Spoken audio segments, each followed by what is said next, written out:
श्री कृष्ण जन्मभूमि पर स्वर्ण मंडित श्रीमद् भागवत अद्भुत और अलौकिक होगा कार्यक्रम। श्री कृष्ण की जन्मभूमि पर ताम्रपत्र पर अंकित श्रीमद् भागवत जी की स्थापना 25 जनवरी को एकादशी के दिन की जाएगी।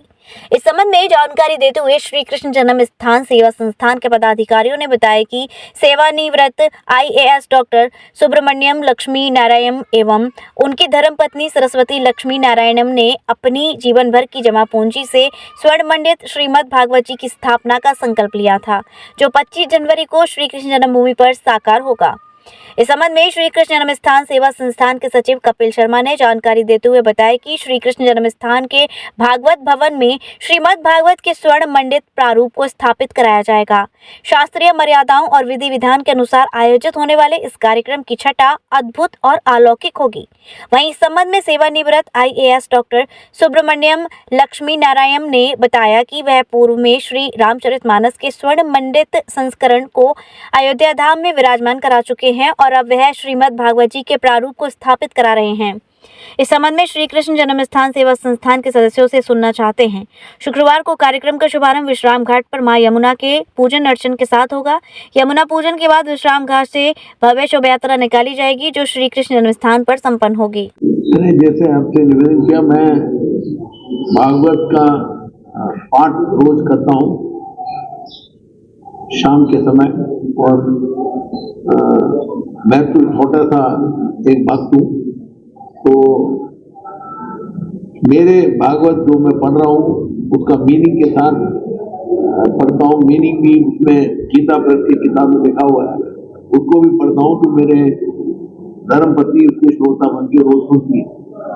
ये मैं इसके पहले भी 4 दफा भागवत पाठ करा चुका, और ये सुनते सुनते हमें लगा कि ये क्योंकि भगवान ने खुद ही बोला है कि मैंने पूरे शक्ति किताब में दिया हुआ है और मैं खुद ही रहूंगा, तो जहाँ भी इसका पाठ भी हो रहा है उधर भी मैं किसी प्रकार करूंगा। तो हमने सोचा कि यही क्यों ना बना के रख दिया जाए, क्योंकि मैं वैसे तो तमिलनाडु का रहने वाला हूँ।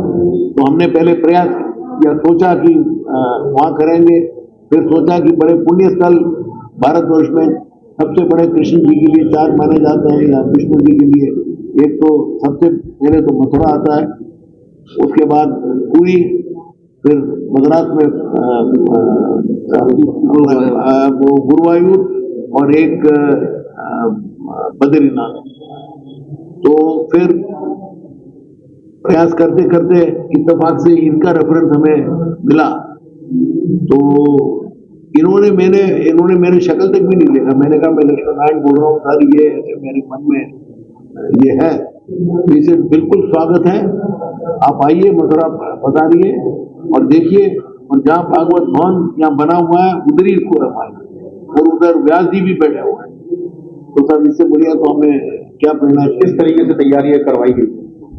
ये तैयारी सर पूरे इसका पूरा एनग्रेव करना, जो 18,000 श्लोक है, ये 14x12 जो कॉपर शीट्स में किया गया है, और देवनागरी स्क्रिप्ट में ही है क्योंकि उसी में लिखा गया था संस्कृत में। और उसको फिर जिन्होंने ये शेंगोल बनाया मुंबई ज्वेलर्स ने, जो आजकल हमारे पार्लियामेंट में संसद में सुशोभित है, तो उन्हीं से मैंने इसकी गोल्ड प्लेटिंग कराई। उनके पास उसकी पूरी सिस्टम है, 24 कैरेट गोल्ड कैसे चढ़ाना है। तो हर एक प्लेट में 0.75 माइक्रोन बोलते हैं उसको, उतना गोल्ड चढ़ा हुआ है। तो 450 शीट्स हैं, 450 इंटू माइक्रोन, लगभग 2.5 किलो की गोल्ड चढ़ी हुई है। और जितना माइक्रोन आप चलोगे तो आप 1 में एक माइक्रोन मतलब पूरी गोल्डी हो जाती है। उसमें उतना तो मेरा वो पूरे गोल्ड में एंट्री करना भी मुश्किल है, तो कॉपर में ही ये बेस्ट रहता है। उसके बाद 0.75 माइक्रोन जब चढ़ जाता है, वो कहते हैं गोल्ड का जो चमक है वो 300-400 साल रहेगा। ये बताया सर किस तरीके की व्यवस्थाओं के मध्य पूरा कार्यक्रम संपन्न होगा? ऐसा है, पूर्व में काफी विस्तार से कपिल जी और आदरणीय लक्ष्मण जी बता चुके हैं। भगवान की लीला भूमि अनेकों हैं, भगवान के मंदिर विश्व भर में लाखों हैं कृष्ण भगवान के, लेकिन जन्मभूमि यही है। तो भगवान ने जैसा आपने बताया कि कलयुग में साक्षात विग्रह श्रीमद् भागवत को भगवान का माना जाता है। तो भगवान की जन्मभूमि पर श्रीमद् भागवत पहले से विराजमान, और अब जो है स्वर्ण मंदिर शायद जो है हमारी जानकारी में पहला स्थान होगा जहाँ स्वर्ण मंदिर श्रीमद् भागवत की स्थापना हो रही है। और वह भी वेद व्यास जी की जो हमारी प्रतिमा है, वही उनके पास में ही नित्यपति यदि वेद व्यास जी की पूजा होगी तो श्रीमद् भागवत की पूजा होगी। तो भक्तों को अतीव आनंद आएगा कि कम से कम भगवान की जन्मभूमि पे एक ऐसा स्थान बना जहाँ साक्षात जो है स्वर्णिम, क्योंकि जब ये भागवत का निर्माण हो रहा था तो पहले जो पूर्व महापुरुषों ने सोचा कि कम जो है श्रीमद् भागवत भगवान का साक्षात विग्रह माना गया है, भगवान नहीं का है, तो इसको जो है हम पाषाण तो उत्कीर्ण कराएं। फिर ये देखा कि पाषाण भी की आयु ज्यादा लंबी नहीं होती है, इसलिए फिर सोचा कि ताम्रपत्र पर कराएं। अब ताम्रपत्र और स्वर्ण, हम जानते हैं कि स्वर्ण के जो आभूषण बनते हैं उसमें भी तांबे का थोड़ा उपयोग होता है, तभी वो जम पाता है। कैसा भी शुद्ध आभूषण बनाए तो ये मणि कांचन संयोग है।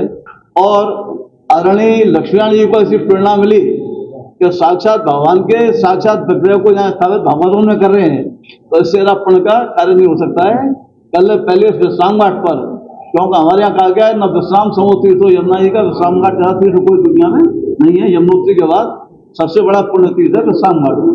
तो वहाँ श्रीमद् भागवत और भगवान की पटरानी है यमुना जी, तो यमुना जी के सन्निधि में वहाँ श्रीमद् भागवत का पूजन होगा।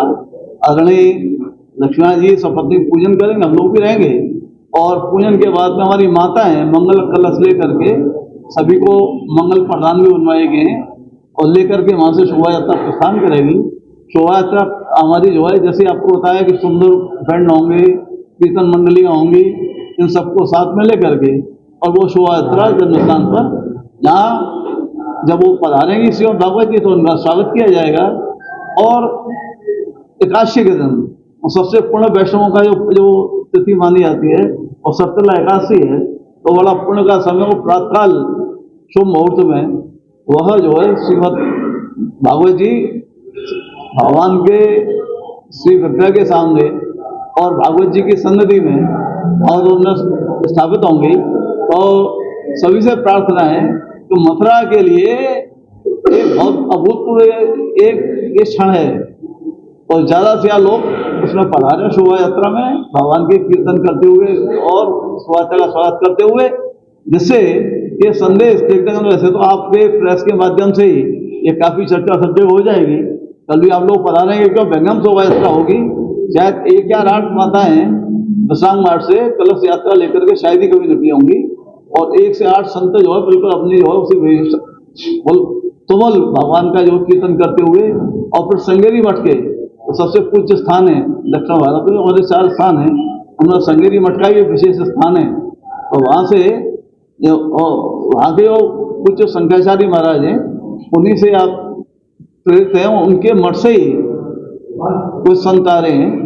जब भगवान श्री कृष्ण की पुण्य जन्मभूमि का जीर्णोद्धार और सौंदर्यीकरण का कार्य शुरू हुआ, उस समय संतों ने महापुरुषों ने कल्पना की कि भगवान का वैभवशाली और भक्तिमय स्वरूप कैसे प्रकट हो, भगवान कैसे भक्तों पर कृपा करें। तो संतों ने एकमत होकर भगवान श्री कृष्ण की पुण्य जन्मभूमि पर श्री भागवत भवन के नाम से एक सुंदर दिव्य मंदिर का निर्माण कराया, और उसमें भगवान श्री राधा कृष्ण युगल सरकार और अनेकानेक देवताओं के विग्रह के साथ साथ ताम्र पत्र पर उत्कीर्ण करके संपूर्ण श्रीमद् भागवत की स्थापना श्री भागवत भवन के उत्तर दिशा में की। दिव्य संयोग है, सुयोग है, संयोग तो नहीं कहेंगे, दिव्य सुयोग है कि परमादरणीय धर्म की ध्वजा को जो स्थिरता के साथ धारण करके अपने सांसारिक कर्मों को भी धर्म के रूप में संपादित कर रहे ऐसे श्री लक्ष्मी नारायण साहब और उनकी धर्मपत्नी आदरणीय श्रीमती सरस्वती लक्ष्मी नारायण जी को प्रेरणा मिली कि जो इस संसार से प्राप्त किया है वो प्रभु की कृपा से प्राप्त है और जो प्राप्त है वह पर्याप्त है, तो उसको हम कैसे प्रभु सेवा में अर्पित करें। तो उन्होंने ये बहुत दिव्य और अनेक मंदिरों में श्रीमद् भागवत स्थापना करने का विचार किया। अंतुगत्वा श्री भागवत भवन में स्वर्ण भागवत लगभग 40 वर्ष के उपरांत जो ताम्रपत्र पे थी उनका एक मूर्त रूप स्वर्ण भागवत के रूप में कृष्ण जन्मभूमि पर आ रहा है। विशेषता इस भागवत की ये भी है कि भागवत का तो श्रवण, चिंतन, मनन और दर्शन सभी परम पुण्यप्रद है। तो लाखों लाख करोड़ों श्रद्धालु जो भगवान श्री कृष्ण की जन्मभूमि के दर्शन करने आएंगे, उनको ऐसी दिव्य भागवत जी के दर्शन का पुण्य भी प्राप्त होगा। श्री लक्ष्मी नारायण साहब ने अनेकानेक यात्राएं की, साउथ की, तमिलनाडु की, इस भागवत जी के निर्माण को लेकर। पहले कैसे सीट हो, कैसे डिजाइन हो, क्या उत्कीर्ण हो, और स्वयं अपनी देखरेख में, स्वयं अपने मार्गदर्शन निर्देशन में श्रीमद् भागवत जी की का निर्माण कराया। और हमको कल वो श्रीमद् भागवत जी श्री लक्ष्मी नारायण जी ने भिजवा दिए हैं, और जिनको हम पूजन उपरांत कल श्री यमुना मैया, श्री यमुना जी की उनका सर्वप्रथम पूजन होगा, यमुना पूजन होगा। तदुपरांत ब्रज की एक अभूतपूर्व शोभा यात्रा निकल रही, दर्शनीय शोभा यात्रा, अभूतपूर्व। भगवान गणेश, वेदव्यास, भगवान श्री केशव देव जी, श्रीमद् भागवत जी की झांकियां तो निकलेंगी ही, साथ साथ 1008 महिलाएं दिव्य मंगल कलश को धारण करके चलेंगे। 108 विरक्त संत संकीर्तन करते हुए चलेंगे। शंकराचार्य जी के पाठशाला से आने वाले विद्यार्थी अपने वेद मंत्रों का और मंगल स्तोत्रों का पाठ करते हुए चलेंगे। तो कल जो शोभा यात्रा 1008 महिलाएं शोभा यात्रा में सम्मिलित होंगी, वो अपने आप में ब्रज में अभूतपूर्व दृश्य होगा, और बहुत लंबे समय के बाद आप ऐसी शोभा यात्रा के दर्शन करेंगे। वधू सूट और साड़ी एक ऐसा शोरूम जहां मिलते हैं आपको बेहतरीन डिजाइनर कपड़े जो चर्चित हैं। अपने डिजाइनर सूट और साड़ी के लिए मथुरा शहर में शीघ्र पधारे। वधू सूट, साड़ी और किड्स वियर, कृष्णा नगर, मंडी चौराहा, मथुरा।